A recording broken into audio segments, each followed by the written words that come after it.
میری آپ حضرات سے گزارش ہوگی کہ آپ سب تشریف رکھیں، فوراً بیٹھ جائیں، اللہ آپ کو جزا دے۔ یہ کیمروں والے بھی بیٹھ جائیں جی، آپ بھی تشریف رکھیں، سیکیورٹی کے دوست، اللہ آپ کو جزائے خیر دے۔ بھائی جان آپ بھی بیٹھ جائیں، اللہ آپ کو برکت دے، تشریف رکھیں۔ آپ سے عرض کیا تھا بیٹھنے کا، اور یہ موبائل بھی اگر آپ نیچے کر لیں گے تو جو آپ کے پیچھے بیٹھا ہے اسے تکلیف نہیں ہوگی، تھوڑا نیچے کر لیں صرف موبائل کو، درود شریف پڑھ لیں بلند آواز سے، الصلاۃ والسلام علیک یا رسول اللہ وعلی آلک واصحابک یا حبیب اللہ۔ حمد و صلات کے بعد الحمدللہ آج اس خوبصورت محفل پاک میں ایک بڑی تعداد میں دیکھ رہا ہوں علماء بھی اور دیگر دینی اور روحانی شخصیات بھی جلوہ فراز ہیں۔ اللہ تعالی ہماری اس حاضری کو اپنی بارگاہ میں قبولیت کا شرف عطا فرمائے اور اس محفل پاک کو عقائد کی پختگی، اعمال کی درستگی اور ہمارے گناہوں کی معافی کا سبب بنائے۔ استقبال رمضان المبارک کے تعلق سے آج کی اس بزم نور کا انعقاد ہے۔ اللہ تعالیٰ نے قرآن مجید کے اندر ارشاد فرمایا کہ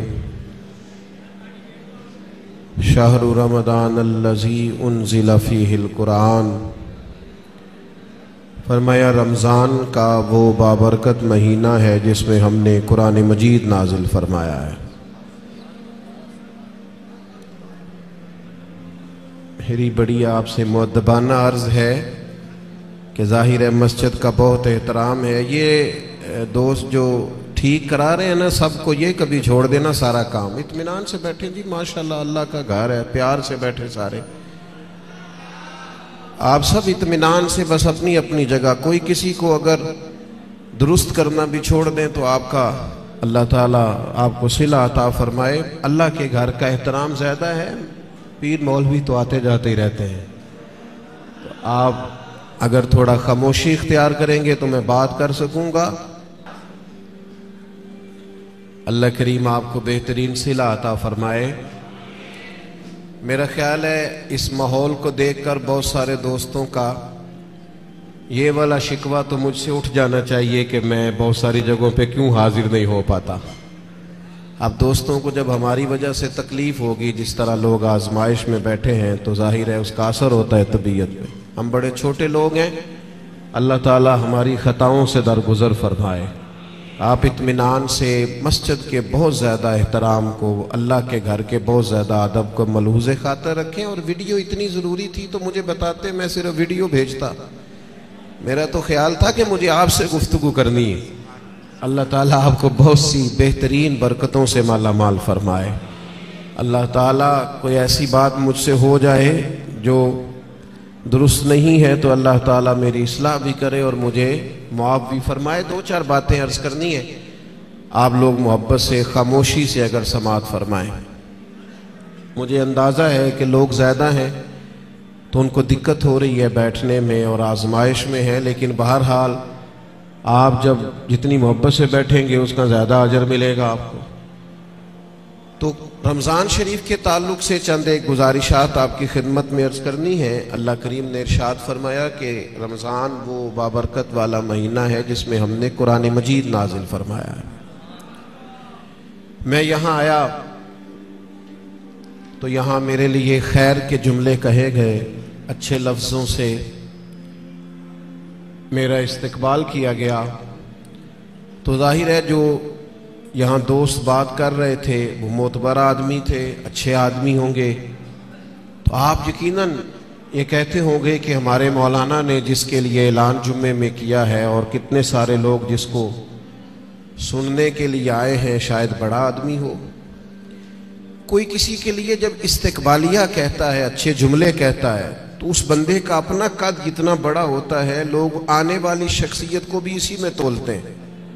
اور جناب ہمارے استاد کہہ رہے تھے کہ فلاں آدمی کی بات سننی ہے، وہ ہمارے فلاں بزرگ نے فرمایا کہ فلاں کی بات سننی ہے،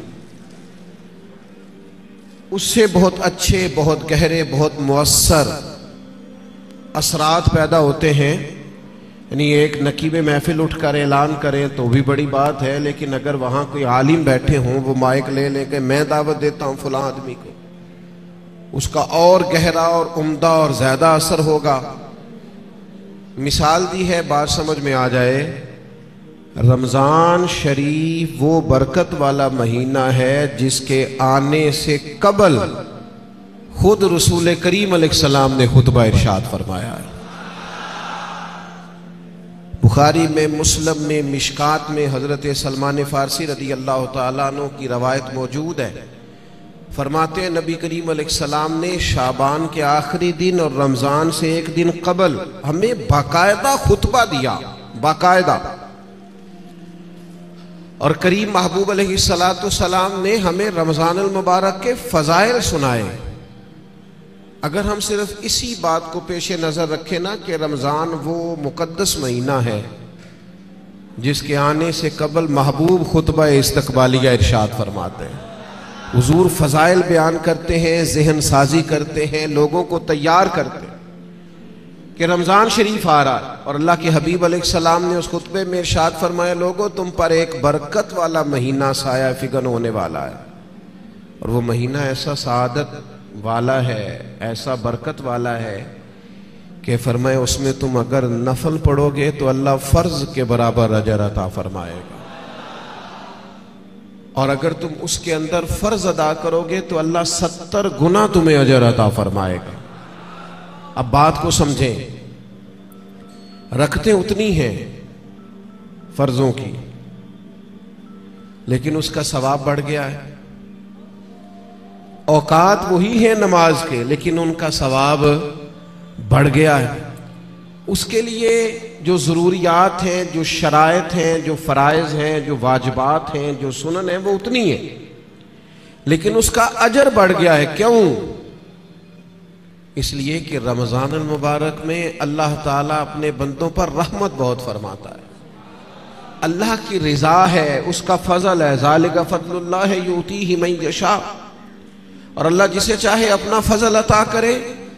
محض اللہ کا فضل ہے کہ اس نے نوافل کا ثواب فرائض کے مطابق برابر کر دیا اور فرائض 70 گنا بڑھا دیے.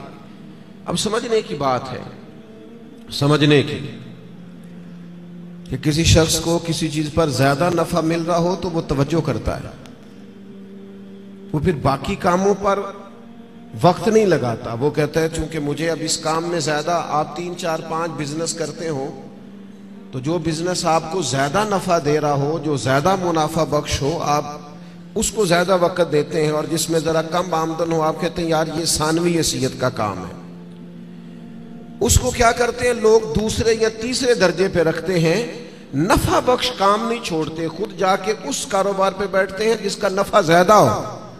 اللہ کے حبیب صلی اللہ تعالی علیہ وسلم نے اپنی زبانیں فیض ترجمان سے خود رمضان کے فضائل بیان کیا اور بتایا کہ یہ تمہارے لیے نفع بخش اور سعادت افروز لمحات ہیں، اور عبادت پر ثواب بڑھ رہا ہے. کرنا کیا ہے کہ باقی کاموں کو ثانوی حیثیت دینی ہے اور رمضان کی برکات کو ذرا پہلے درجے پہ رکھنا.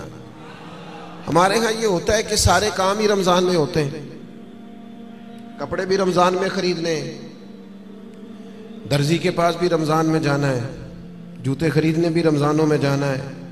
صحابہ کرام علیہم رضوان اللہ کے حبیب علیہ السلام کے مزاج کو بخوبی جانتے تھے.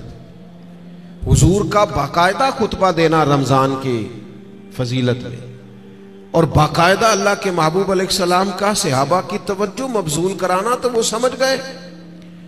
اب احوال میں لکھا ہے صحابہ کے کہ وہ کیا کرتے، اپنے سارے کام شعبان میں ختم کر لیتے، لین دین کا حساب بھی شعبان میں کر لیتے، اور جب رمضان آتا تو پھر وہ سارا وقت عبادت کو دیتے.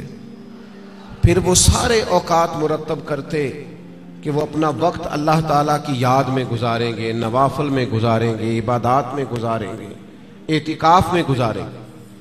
کرنے کا کام یہ ہے کہ ہم ذہنی طور پر تیار ہوں، ہمارا مزاج بنے. توجہ ہے آپ کی میری بات پر؟ آپ زیادہ غور فرمائیے کیا عرض کر رہا ہوں. فرمایا کہ وہ اپنے سارے کاموں کو پہلے سمیٹ لیتے اور رمضان میں ان کی پوری توجہات، اللہ کرے آپ کی بھی توجہ ساری میری بات پہ ہو جائے، آمین تو کہہ دے۔